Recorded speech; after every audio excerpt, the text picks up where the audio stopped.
দেশের পুলিশ বাহিনীতে অবকাঠামো, যানবাহন, আর্থিক সুবিধাদি নিয়ে অনেক সমস্যা আছে জানিয়ে তার সমাধানে কাজ চলছে বলে জানিয়েছেন স্বরাষ্ট্র উপদেষ্টা জাহাঙ্গীর আলম চৌধুরী।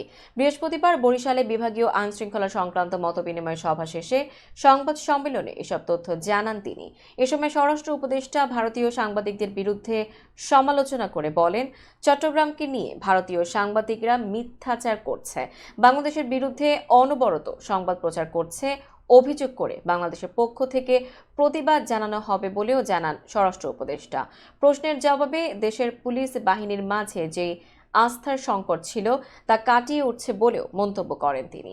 এ সময় মব জাস্টিসের বিরুদ্ধে মিডিয়াকে ভূমিকা রাখতে এগিয়ে আসার আহ্বান জানান। দেশের কোথাও নীরব চাঁদাবাজি হলে পুলিশকে ব্যবস্থা নিতে কঠোর নির্দেশ দেন তিনি। সেই সঙ্গে কাউকে হয়রানি করতে মামলা করলে তার বিরুদ্ধেও ব্যবস্থা নিতে পুলিশকে নির্দেশ দেন স্বরাষ্ট্র উপদেষ্টা।